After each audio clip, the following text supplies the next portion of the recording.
No.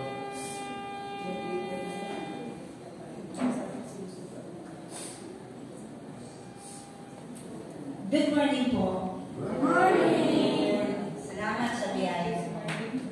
Maraming salamat sa pagkakataon na binigay ko. Tayo may manalangin.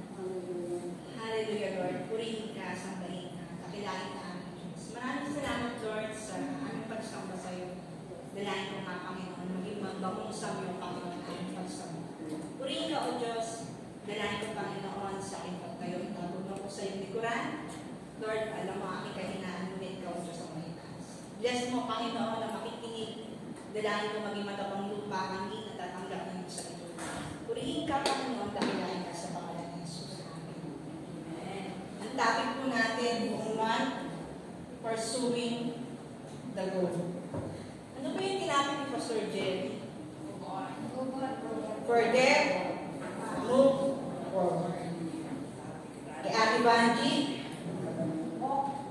walk carefully, walk by faith. Sa akin po, run with determination. Para tayong sasakyan, painit na ng painit, handa-handa na. Ngayon po ba?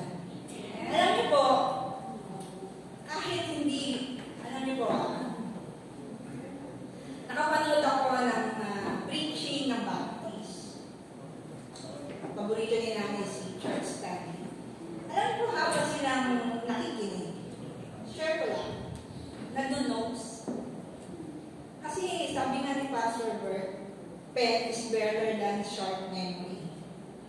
Pag uwi mo sa bahay, sikapin natin na meron man lang tayong nadala. Meron naman lang tayong nauwi. Sayang naman. Di ba po? Kasi syempre meron tayong favorite na mga picture. Kahit hindi ko favorite, sikapin nyo, may maintindihan kayo. Kasi po, di ba?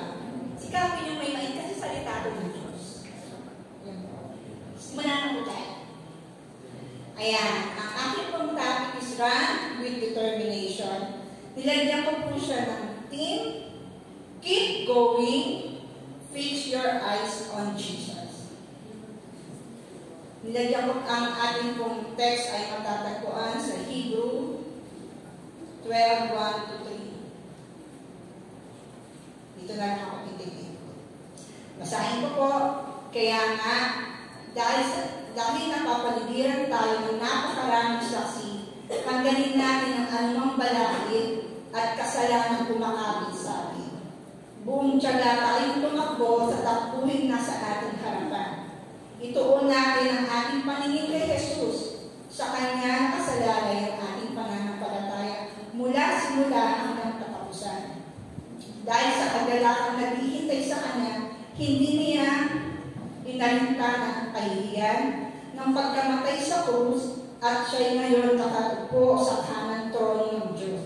Isipin ninyo kung gaano ang itinis niya sa pag-uusig sa kamay ng makasalanan upang hindi kayo manlupaypay o panghinaan ng loob. Ang meaning po ng determination is fixed or firm intention to achieve a desired end. Diba? Makakapagtapos ako ng pag-aaral ko kahit mahirap lang kami. Matututo ako kahit anong mangyari pagsisikapan ko. Yung pa ibig sabihin ng determination, yung pagiging porsigido. Tapos po yung keep going, sabi po dito, endure, hold on, persist, press on, proceed, stand firm. Yan po yung mga meaning. Sa akin pong introduction, ayan, nakikita niyo po yung picture, ayan, yung horse po, ang tawag po dyan, yung ganyan niya, ay blinkers. Or blinders. Ano po ba yung purpose kung bakit nilalagyan ng blinkers? Number 1 po, to reduce field vision and help the horse to concentrate and limit the impact of distraction. Yan, pagka may blinkers, dali-limit na, hindi na nakikita yung distraction sa paligid niya. Yan. Pangalawa po, keep his focus glued on the track and the jockey's command. Nandun lang siya, nakatutok lang siya doon sa racetrack na tinatakbo niya.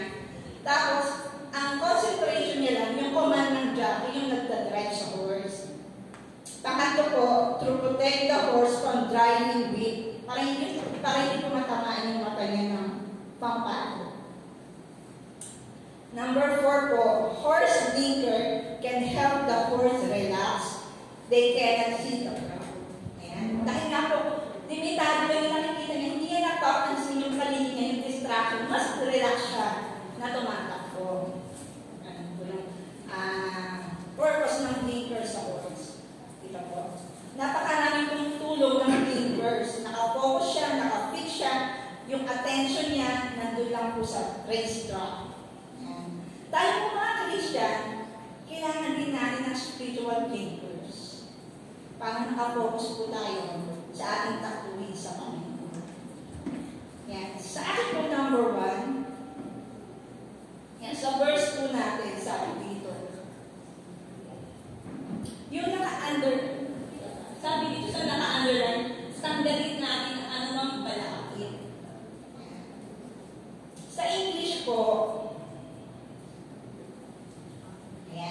sa English po, strip off every weight that slow us down. Sabi po sa English. Ibig sabihin po ng strip off, to remove unimportant material. Nakikita niyo yung picture ng marathon. Yung suot po nila ay napaka-extreme at napaka-nipis para madali lang silang makatakbo. At yung sapatos po ng running shoes na ginagamit nila, 6 to 8 ounce lang yung bigat. Ibig sabihin, napakagaan lang yan.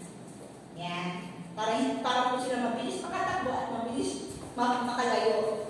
Kaya ganun po gaan, pati yung sapatos, pati yung suot po nila. Sa akin letter A is treasure. So Mark 10.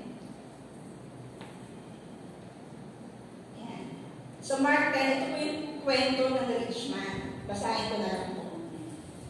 Sabi dito, nang sila'y paalis na, may isang lalaking patakbong lumapit kay Jesus. Lumuhod sa harapan niya at nagtanong, "Mabuting guro, ano po ba ang dapat kong gawin upang makamtan ko ang buhay na walang hanggan?" Sumagot si Jesus, "Bakit mo ako tinatawag na mabuti? Walang mabuti kundi ang Diyos lamang. Alam mo ang mga utos ng Diyos, huwag kang papatay, huwag kang mangangalunya, huwag kang magnanakaw, huwag kang sasaksi ng walang katotohanan, huwag kang mandaraya, igalang mo ang ama't ina." Sumagot ang lalaki, "Guro, mula ka sa aking pagkabata, tinupad ko na ang lahat ng iyan." Sa 21 po, yan po yung simula. Sabi dito, magiliw siyang tinignan ni Jesus, sinabi, "May isang bagay ba na dapat mong gawin? Ipagbili mo ang iyong kari-arian at ipamigay mo sa mahihirap at magkakaroon mo ng kayamanan sa langit. Pagkatapos ay bumalik ka, sumunod sa akin."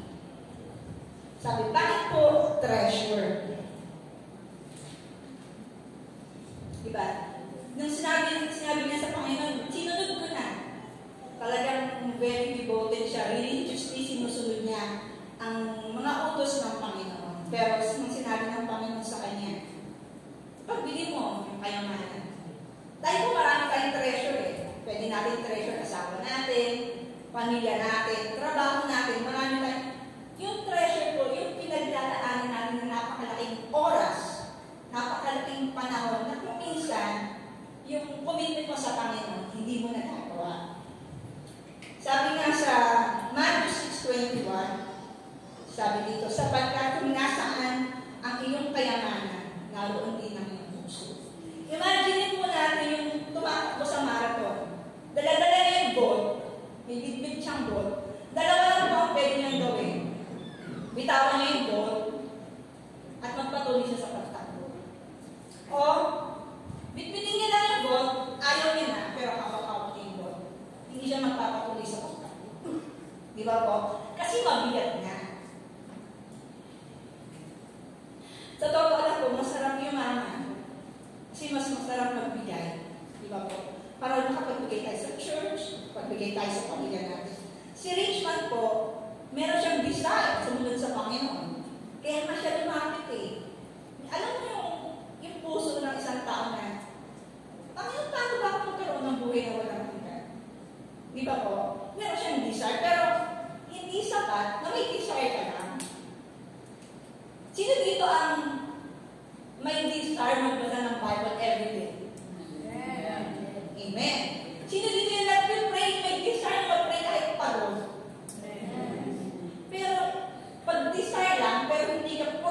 itong gawin. Kulang.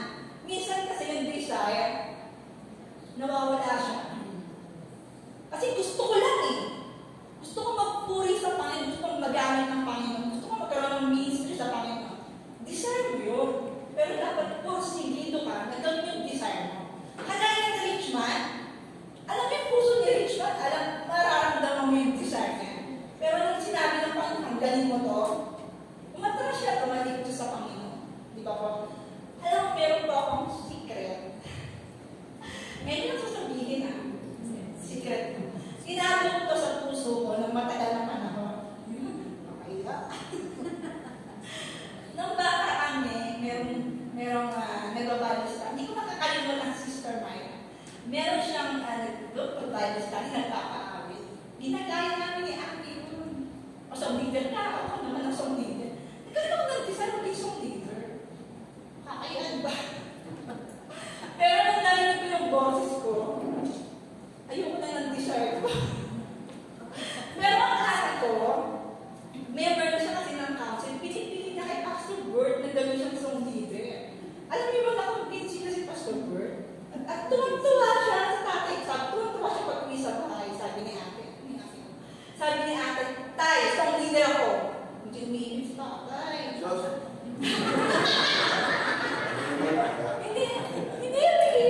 Tapos, nag-song leader na siya. Pag song leader ka, masaya ka, di ba? Kasi nagawa mo yung gusto mong desire mo na ministry sa Panginoon. Pag uwi, ano tayo, kamusta yung song leader ko? Sabi ba naman ni Papa, sintonado? Hindi ko kaya yun. Hindi ko kaya yun. Ganon na, parang, mahihayin ako eh. Hindi ko kaya. Pero si ate, ganon siya, ka-determinado. Hindi lang desire. Determinado ka. Mauubos yung desire mo hanggang desire ka lang. Dapat determinado tayo. Ako naman, balik tayo sa akin. Mahihayin ako eh. Hindi nagpuso yung mga sa Ashley. Sabi ko, ay siguro dito na ministry ko kasi sulat-sulat lang naman. Pagdating sa council, sabi niya, dapat, sabi ba ng Pastor Raizel, dapat ang usher, dapat, hello, good morning, welcome to SCT. Dapat ganun ka para welcome na welcome yung mga darating. Opposite kami ng ate ko eh. Ewan ko kung bakit ako mahihain, hindi ko alam. Malaking ano sa akin yun, malaking effort sa akin yung pag ginagawa ko. Meron ka, may na. Hello. Hello. Yan. Okay na po. Huwag masyadong malakas. Tawag na ito. Effort na effort ako sa ganun. Hello po. Good morning. Ano po, hindi kagaya ng ate ko pag dumarating. Parang siyang kandidato na namamampanya. Ganun si ate. Pero opposite kami. Kaya sa akin yung sinabi sa amin na kailangan pag-usher kayo. Hindi naman sulat ng sulat. Tawag ng ganyan. Dapat maano ko yung welcome yung mga dumarating. Kaya effort sa akin. Alam mo, pag sumusunod ka sa Panginoon, at nag-desire ka, Lord, saan ba akong ministry? Nagpupursige ka kahit maliit na ministry ginagawa mo sa Panginoon. Inaano ng Panginoon yung sa'yo eh. Di ba po?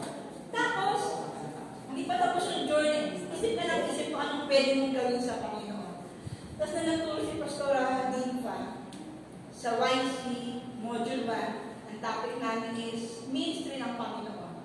Tanong siya, anong gusto niyong legacy ang iiwan niyo sa church na yayakapin niyo bilang ministry? Nag-iisip na naman ako, anong ministry? Hindi ko talaga pwede sa music. Sabi ko na, nagkaya yung tatay ko. Nagpagbabastin silang lahat. Grabe naman. Nag-desire ako sa intercessor. Sabi ko, Lord, ito yata yung fit sa character ko.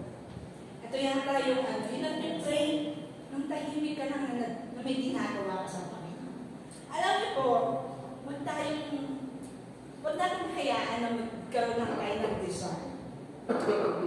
Yung desire na inilagay ng Diyos sa puso natin, gawin natin. Hindi lang tayo dapat nag-desire. Yung pagtayo sa pulpito, sobra po akong privilege ng Panginoon sa akin. At yung kaba ng puso ko, malalagay ng puso ko talaga. Kaya, pag nag-desire ka, dapat determinado tayo. Nagawin yung para sa glory ng Panginoon. Okay po ang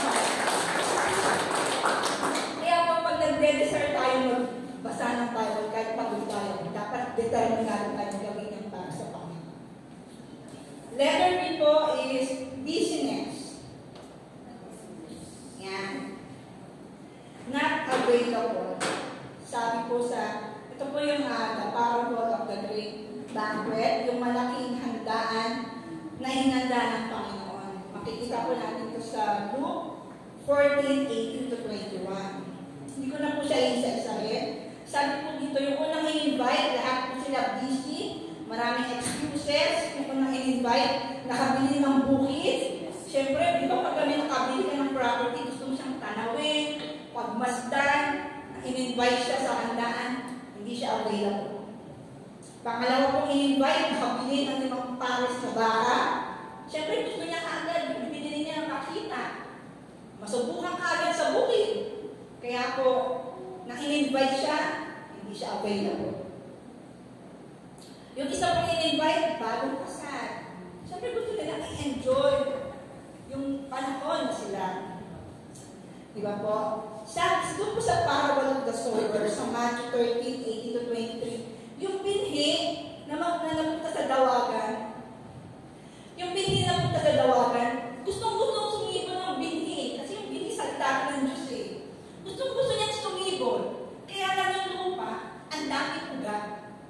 Hindi na siya makausbong.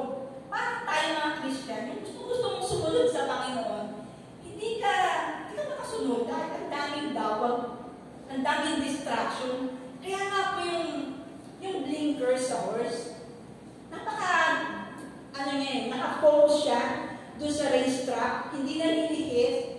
Kaya po, kailangan po natin, masyado tayo busy sa lahat ng bagay, attention natin.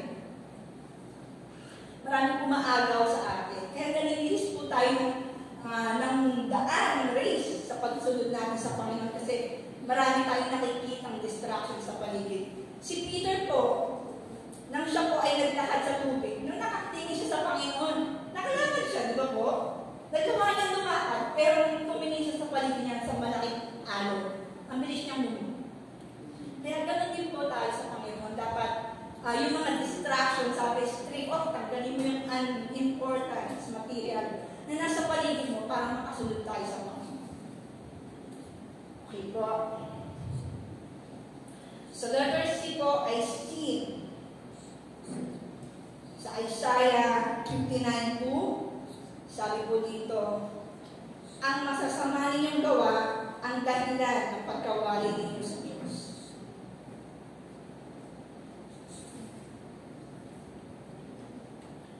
Nagkasala kayo kaya hindi niya kayo makita at hindi niya kayo marinig.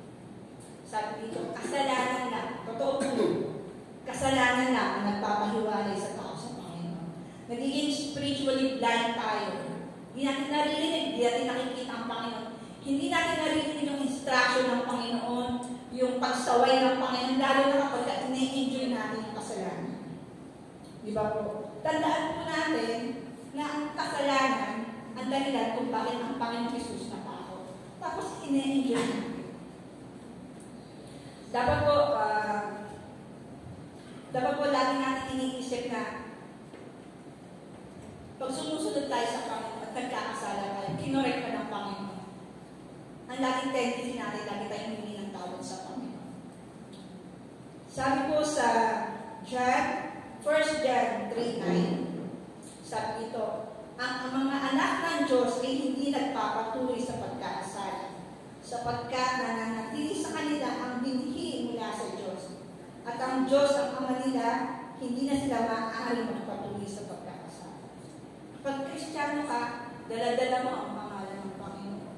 Yung binhi po, salita po ng Diyos. Kaya po, inaaral natin ito umaga at gabi. Dapat po nagbabasa tayo ng Bible para po yung character ng Panginoon ay naipapamungay natin. At hindi talaga dapat tayo nagpapatuloy sa pagkakasala. Dapat, ang pinamumuhay natin, ang katangian ng Panginoon, may transformation kapag na kay Kristo. Hindi tayo sabi natin, Kristiyano ka na, ganito na kasi ako ganito na yung ugali ko. Dapat, kapag na kay Kristo, may transformation po. Amen. Purihin po ang Panginoon. Sabi po sa verse 1 pa rin po, number 2, verse 1 pa rin po ang sabi dito, napapaligiran tayo ng napakaraming saksi sa verse 1 pa rin po. Ayan. Sabi dito, fix your eyes to credible witnesses. Yan. Sa Hebrew 11 po, iniisa-isa po ng writer. Hindi ko alam kung sino po writer dito, di ba, Pastora? Unknown po yung writer ng Hebrew.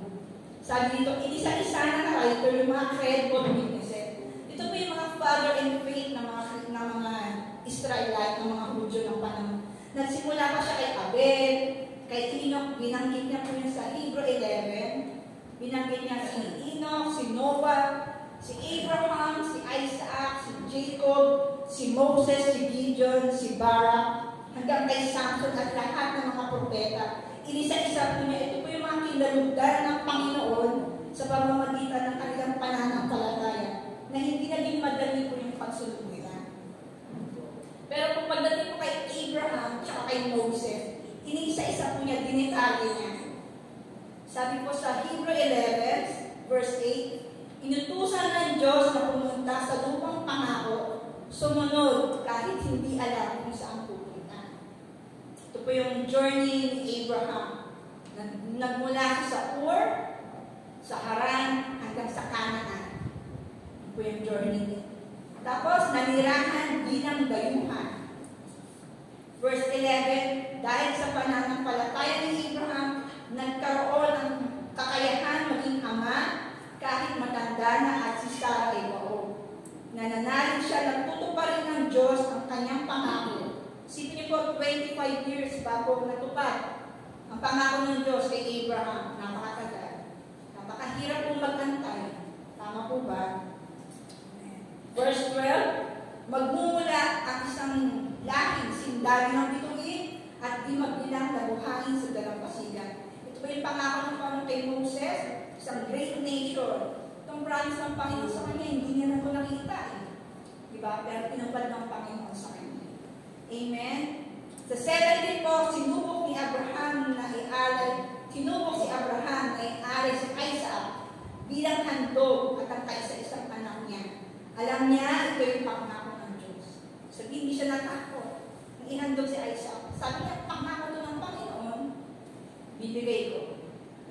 Sa 19, may kakayahan ng Diyos na bumuhay ng patay, may ibabalik nga si Isaac sa mga patay. Ito po, pinalitan ng Panginoon Diyos na isang ram yung inahandog ni Abraham. Pangalawa po, si Moses. Yung journey ni Moses. So verse 23 ng Hebrew 11, tinago ng kanyang magulang, hindi natakot sa utos ng hari. Ito po yung utos ni Pedro, na papapatay yung 3 years old pababa, dahil natatakot siya na may akalo ng kanyang throne, kaya tinago po si Moses. Sa 25, nakikhani sa kaapihan, tinanas ng bayan ng Diyos, kaysa magtamasa ng panandili ang aliw ng kasalanan. Naging alipin din po siya katulad ng kapwa niyang Hebreo. 26, itinuloy niyang mahalaga ang pagtitiis dahil sa Mesyas kaysa kayamanan ng Ehipto. Ang kalagayan po ni Moses, Prince of Egypt ng kalagayan niya, pero hinubad po niya yun sa pagsunod niya sa Panginoon. Napakaganda po ng kanyang kalagayan, pero pinagpalit niya po yun para sa pagsunod sa Panginoon. Yung kayamanan, kapangyarihan, binitawan niya po yun. Hindi natakot sa galit ng hari, galisanan ng Ehipto. Matatag ang kanyang kalooban sapagkat parang niyang nakita ang Diyos. Yung encounter po ni Moses sa burning bush, yung first encounter niya sa Panginoon. Napaka-importante po na may encounter sa Panginoon. Kasi yun ang pangahawakan natin. Kaya dapat hindi mo nakakalimutan kung kailan na-encounter ang Panginoon. Nagiging matibay ang loob mo sa pakikipaglaban dahil may encounter sa Panginoon. Alam mo, totoo yung pananampalataya. Kasi karanasan mo siya. So verse 28, ito po yung Pasqua, yung Passover. Yung nilagyan ng dugo ang kanilang hamban, pag-iligtas sa mga panganay. Ang symbols po sa atin ngayon yun, yung dugo ni Kristo na ating naging kaligtasan. Amen po? Amen. So verse 29 ng Hebrew 11 pa rin po, nakatawid sa Red Sea, hindi lang basta nahati yung dagat, yung nilakala nila naging tuyo. Di ba po? May mga pwesto daw na scientist, normal lang daw nangyayari yun, pero yung matuyo yung lalakaran nila, miracle ng Panginoon talaga yun. Diba po? Purihin ng Diyos. Tapos dinagdag pa nila dito si Rahab. Diba na iningatan ng buong pamilya niya sa judgment ng Panginoon. The wall of Jericho, binanggit din niya ito. Tapos yung mga pinanalo nilang laban na digmaan, kahit may hina ang bansang Israel, kahit konti lang sila, pinanalo sila ng Panginoon. Amen po. Pinaawang leon, sino yun? Pinaawang leon, si Daniel. Amen. Yung hindi na matay sa apoy, sino yun?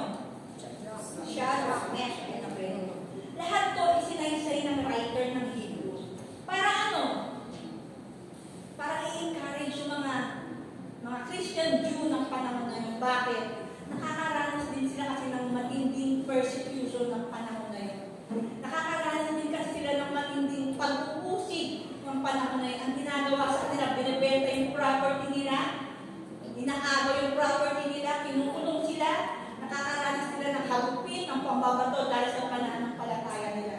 Ina-outcast sila mga Christian Jew ng panahon na yun. Kaya po, gusto na nilang bumalik sa dati nilang pananampalataya sa pagiging Judice. Kaya sinulat to ng writer ng Hebrew, ini-encourage niya. Sabi niya dito, run with determination na may pagsusumikap sa ibang salin po, endurance, pagtitiis. Ito po yung tinulat ng writer na to. Ini-encourage niya.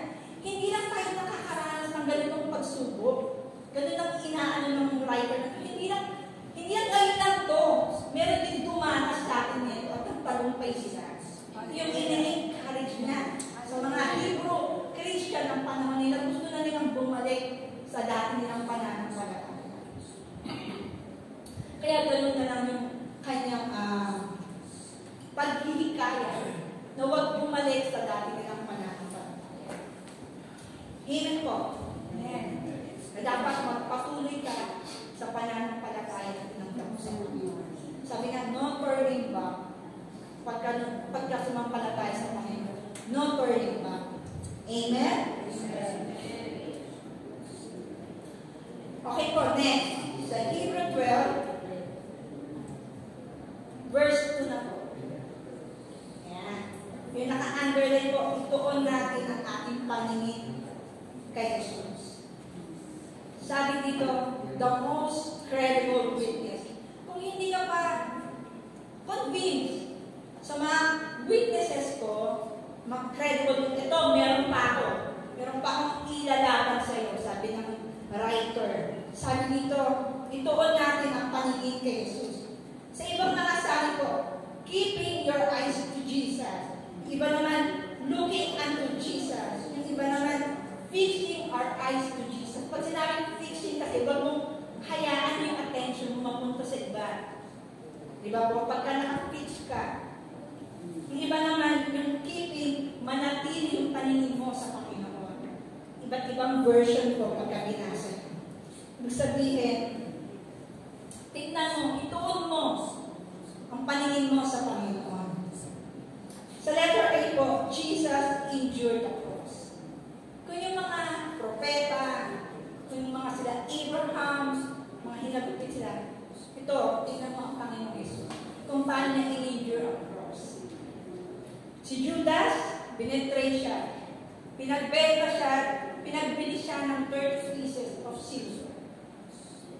Yan ang naranasan ng Panginoon. Si Peter, dininay siya ng 3 beses. Tapos, iniwan siya ng mga alagad niya. Nang pinako ang Panginoon, si John the Beloved at yung 3 Maria ang nasa tabi niya. Pwede kang saktan ng kahit na sino, di ba po? Pwede kang iwanan ng kahit na sino. Pero yung mahal mo, iwanan ka. Yun ang sobrang sakit. Ito yung mga naranasan ng Panginoon, na in-endure ng Panginoon sa cross. Ganyan po. Tapos, in-accuse pa siya ng mga false na accusation sa kanya. In-accuse siya ng blasphemy. Hindi siya kilala hindi siya makilala ng bansang Israel. Kung sinabi niya, ako at ang maiisa, babatuhin siya. Di ba po? Ang sabi sa kanya. So, John 10:32, sabi niya, pinapantay mo na ang iyong sarili sa Diyos, gayon tao ka lang. Hindi siya kilala ng bansang Israel, kaya babatuhin siya. Inaccuse din siya ng rebellion.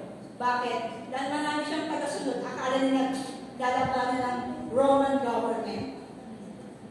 Pero po, ito po yung journey na in-endure ng Panginoon. Higit pa to, 3 oras po naglakad ng Panginoon papunta sa Golgotha. From Old Jerusalem to Golgotha, 3 hours po yung nilakad. 600 meters po yung layo. Hindi ko alam kung gano'n malayo 600 meters. Meters po, meters. Hindi ko alam kung gano'n siya kalayo. Pero 3 hours po siya naglakad. Yung kinakanta ni Pastora ay Via Dolorosa, Way of Suffering.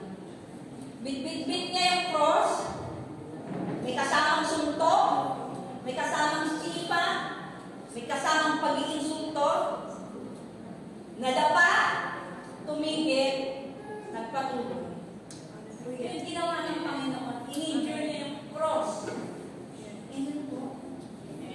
In-endure niya yung cross para sundin niya yung utos ng Diyos naman. Yung struggle pa lang sa Garden of Gethsemane, nag-pray pa lang siya. Bilang tao, sabi niya, Lord, kung hindi ko kalooban, pero ang kalooban ng masunod. Yung struggle pa lang dyan, alam niya. Habang naglalakad siya sa Via Dolorosa, way of suffering, sa suntok. Alam mo, pagka tinakit tayo, talaga, hindi mo ma-imagine kung ano yung ginawa ng Panginoon. Pero in-endure niya para tapusin. Para iniisip niya, kaligtasan ko, kaligtasan ng bawal isa. Tinapos niya yung kanyang takbuhin para matunod ng Diyos. Amen. Hallelujah. Amen. Hallelujah.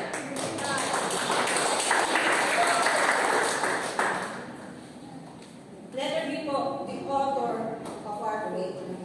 Pag sinabing author of our faith, completion. Ito po yung kabuuan ng pananampalataya. Ng Old Testament po, ang Messiah, pangako pa lang. Tama po ba? Ito yung inaantay na ng bansang Israel. Isang tagapagligtas. Ang Old Testament. Pero kung ngayon, ang New Testament, ang sinabi ng Panginoon sa John 19:30, naganap na.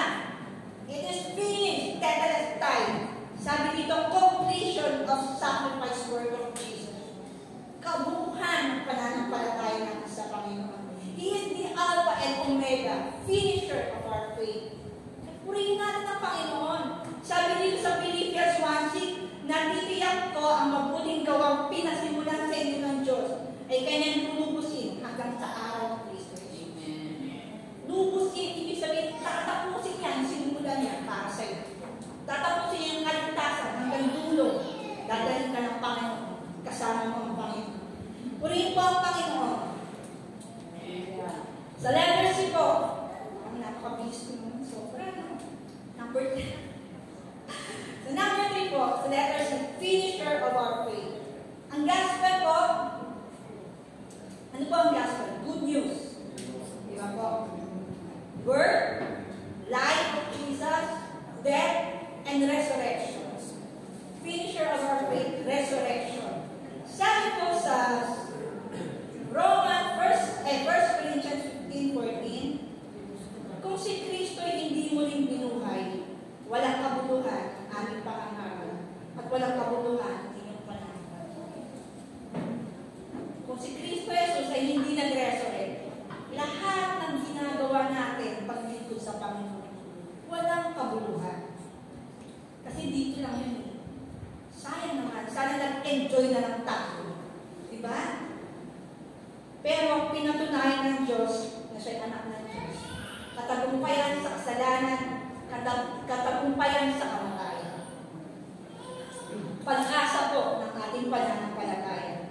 Ang resurrection ng Panginoon, pag-asa ng ating pananampalataya, ang blessed hope na inaantay ng bawat isa sa atin. Sabi po sa 1 Corinthians 15:19-20, sabi dito, kung ang pag-asa natin kay Kristo ay para lang sa buhay na ito, tayo ay ang pinakakawawa sa lahat ng tao. Kung ito lang, ito na yun.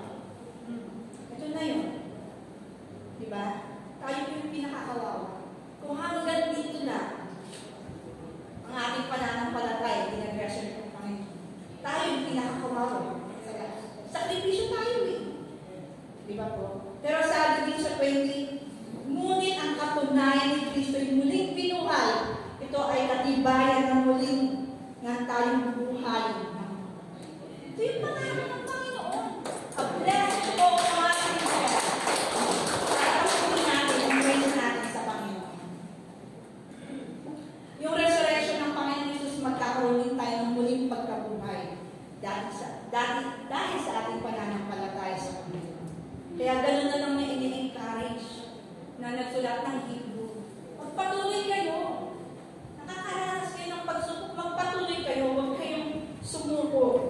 Ituon niyo kung hindi ka convinced sa mga dinanas ng ating Father of Faith. Ito, tingnan mo si Kristo. Kung paano tinapos yung cross para sa atin siya. Ayun ang sabi ko. Wala. Conclusion na po ako. Ang bilis ko ba?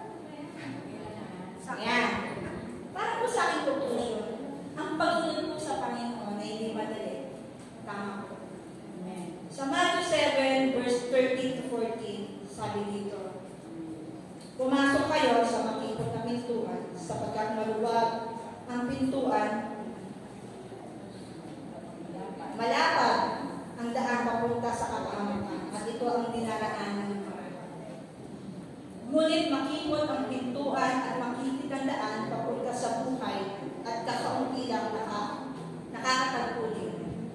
Pag malapad, marami may gusto, mas komportable, mas nag-e-enjoy lang. Ang Diyos nila, sarili nila. Ayaw nila ng sacrifice. Yung nabasa ko sa FB, sabi dito, keep going. Difficult roads can lead to a beautiful destination. Amen. Ulitin ko po. Keep going. Difficult roads can lead to a beautiful destination. Sabi po sa John 16:33, sinasabi ko ito sa inyo upang inyong pakikipag-isa sa akin na magkaroon kayo ng kapayapaan. Magdaranas kayo ng kapighatian sa sanlibutan ito, ngunit tibayan ninyo ang inyong loob na pagtagumpayan ko na sa sanlibutan. Amen. Sino mo, sa gitna ng kapighatian, may kapayapaan. Paano yun? Mga Kristiyano lang meron. Sa gitna ng kapighatian at pagsubok, may kapayapaan. Pag nakikipag-isa tayo kay Kristo. Hindi naiintindihan yun ng unbelievers. Pag may problema sila, problema talaga. Pag may pagsubok talaga. Pero pag na kay Kristo, gitna ng kapighatian, may kapayapaan. Kung paano ng Panginoong Jesus tinapos sa cross, paghihirap niya. Isipin mo, bibitaw ka sa Panginoon. Ikaw nga, nilaban ka ng Panginoon eh. Amen. Amen po ba? Amen. Nilaban ng Panginoon ang kaligtasan natin. Konting pagsubok lang kakayo na tayo. May mga bagay na pinapalet go sa atin ng Panginoon. Hindi mo bitawan. Pag okay na kinikita mo, okay na. Sobra na eh. Kapag sobra naman. Kung yun yung dahilan para nawawalan ka ng panahon, tumingin mo sa Panginoon, bitawan natin. Baka maging kagaya tayo kay Richmond kapag pinabitaw ng Panginoon yung mga treasure natin. Tatalikod na lang tayo sa Panginoon kasi hindi natin kaya bibigyan. Baka hindi natin namamalaya may pinapagawa ng Panginoon. Sobrang tayong busy. Lagi tayong hindi available para sa Panginoon. Pero ang Panginoon Jesus, in-injure niya yung cross para sa atin, para sa iyo. Tapos, konti lang, isasakripisyo mo sa Panginoon. Hindi mo mabilang. Diba po? Huwag natin hayaan yung mga treasure natin maging hadlang sa pagsunod natin sa Panginoon. Amen. Kung paano ang Panginoon, sabi niya, alam mo na pag sinabi na pagtagumpayan ko ng sanlibutan, ibig sabihin kaya ko pala. Kaya kong magtagumpay sa lahat ng pinagdadaanan ko. Dahil ang Panginoon na pagtagumpayan, isang napakalaking kalakasan para sa bawat isa sa atin. Na pagtagumpayan ko ng sanlibutan. Purihin po ang Panginoon. Salamat.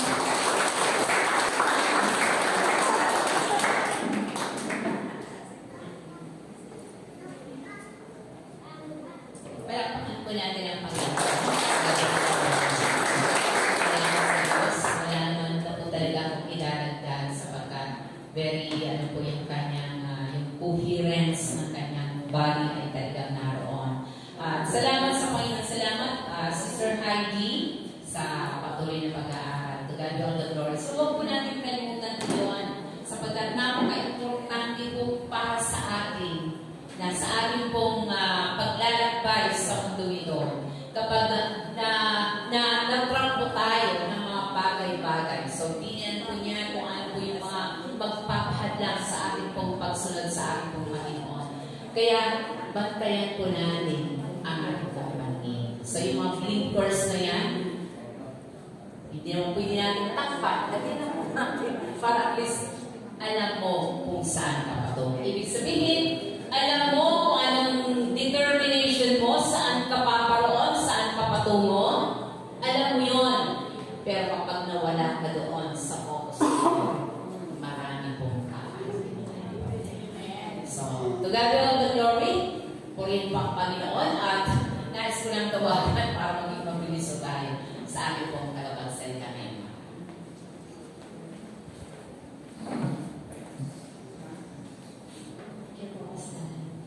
Sige po, tumama po tayo sa announcement. Ngayon po ang ating midweek service every Wednesday pa rin po under Pastor Nipa. Ang topic po is about Romans pa rin po. Chapter 9. Chapter 9 po. Every Wednesday po yan at 6 p.m. via Zoom live at sa Christian page pa rin po. Ganun din po ang ating prayer meeting every Friday at 6 p.m. via Zoom live at sa Christian page pa rin po. Sige po, at ang ating topic for the month of March. So next week, March 23, Soar Unwaveringly by Sister Marie C.B. and Sister Esther C.B. And March 30, Looking unto Jesus, the Warrior of the Faithful by Pastor Dante Parada and Pastor Carmen Tosso. And thank you po sa nag-usher at kanina Marshall. So next week po, Sister Monica, Sister Fabiola, and Brother Ray Malakas. And March 30 po, Sister Maureen Nicole, ako, and Brother Ivan. Sige po. And ating offering verses, thank you Sister Nicole for offering verses. And next week po, Sister Hannah Nerona. And March 30, Sister Mary Rodriguez. And po ang ating prayer for the sick every first Sunday of the month. Huwag po natin kakalimutan. Nagpanalangin ng ating mga kapatiran. Ganun po ang ating face-to-face prayer meeting every last Friday of the month. Ay, sige, palit na lang po tayo. Sige po. Every last Friday of the month, 45, dito po yan sa SNK Church. Ayan po. Pastor Jerry, tuloy pa rin po ikaw mamaya. Ayan po ang invitation for time management seminar by Pastor Jerry Rodriguez at 2 p.m. Pwede po kahit kanino. Para sa lahat po yun. Pastor Jerry, para sa lahat po. Hindi. Para sa YA. YA na po. Young people and YA daw po yun. Ayan po, invitation po from Marval, Fund the Family of Faith, kung sino po yung interested. Pastoral na iba, may dadagdag po sila.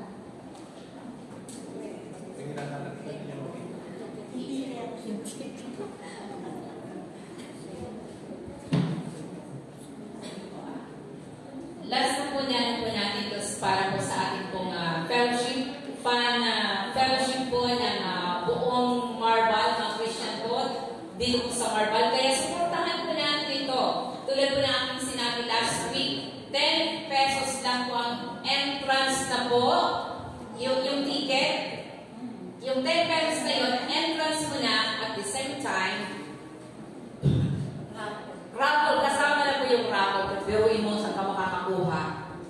Entrance na may pa-raffle pa. So, supportahan po natin ito. Bali, ang naka-allocate po sa atin is 100 pieces po na ticket. Isama po natin ang buong buong pamilya. Sapagkat ang yung mga guests po dito na kanilang gagawin ay kasama po ang mga bata. So, nagtanong po si Pastor Jerry kung libre po ang volleyball at saka basketball, free po yun, pwedeng gamitin po natin. Kaya siguro pwede pong, halimbawa, bubuo kayo ng game, gusto nyo magkaroon ng laro, pag-uusapan na lang po yun doon. So, free po yun. Kaya huwag po kayong mawawala sa Saturday lang yun, March 22, 8 to 5 po yun. So, ang mga pagkain po doon, bibilihin po natin po yun dahil part po yun ng fundraising ng Marban. So, hopefully, pwede niyo po kunin sa akin mamaya ang ticket. Dapat kasama, pagbigay ko ng ticket, magbayad po kayo dahil parang din ako mag-lista. Okay, so thank you, God bless everyone. Ayan po. Ayan po ang ating overnight prayer meeting. March 28, 2025 at 9 p.m. Ang preacher po is Kausin at ang song leader po is YA po. Last Friday po yan ang 1 of March. Sige po. Ayan po ang ating schedule. Waterloo PC, kung sino po yung interested. Makipag-coordinate po ay Pastoral Ipagana po. Ayan. Patuloy pa rin po na lipitahan ang YA. Tama si Sir Monique, YA worship practice every Saturday at 7 p.m. Open din siya sa young people kung kaya po ng time niyo. Other announcement, sa YC may gawain po tayo after the service. Yung ating pag-aaral under kay Pastoral Hazel. Yung Sunday school.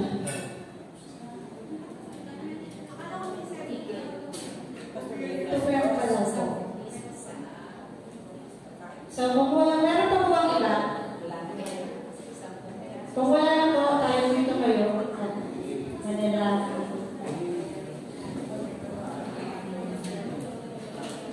Asking for closing prayer po, Pastor Dan.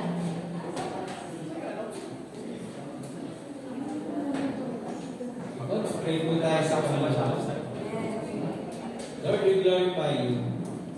We give you thanks. Salamat, Panginoon Diyos, sa iyong salita. Salamat, Panginoon Diyos, sa patuloy na pag-atub mo sa bawat isa sa amin. Salamat, Lord. At tunay ang Panginoon Diyos na hindi mo kami pinapabayaan. Salamat, Panginoon Diyos, sa patuloy na pag-abot mo. Salamat, Panginoon Diyos, sa lahat ng bagay. Salamat, Lord, at kami, Panginoon Diyos, patuloy na pinupukaw mo, Panginoon Diyos, ang bawat isa, na patuloy na tumingin sa inyo, Panginoon. Patuloy na magtiwala sa inyo. Patuloy na mag-abide sa iyo, Panginoon Diyos, anuman ang sitwasyon. Kaya salamat, Panginoon Diyos, sapagkat darating ang araw, kami, Panginoon Diyos, ay iyong magpapalala. Kasama ka, Panginoon, at mabuhay sa piling mo. Salamat, Lord. Tunay nga na ang isang Kristiyano ay proud, Panginoon Diyos. Anuman ang kanyang harapin, merong bukas, merong buhay na matatamasa sa pagdating ng araw na ito. Sa pagdating mo, Panginoon, we glorify you, Lord God, at lahat na ito ay mangyayari. Kaya maraming pong salamat, Panginoon, sa iyong pagpapaalala at patuloy ng pagbibigay ng asahan. Pinupuri ka namin, pinasasalamatan. At ayang Panginoon Diyos, ang bawat isa ay taglayin nito sa aming paghiwalay at pag-uwi, Panginoon. Manatili na maging kayamanan ito sa aming puso. Sa inyo na binabalik ang lahat ng papuri, Panginoon. In Jesus' name, Amen. Ang pag-ibig ng Ama, biyaya ng Diyos Anak, at ang patnubayan ng Diyos Espiritu Santo ay manatili, ngayon at magpakailanpaman. Amen. So,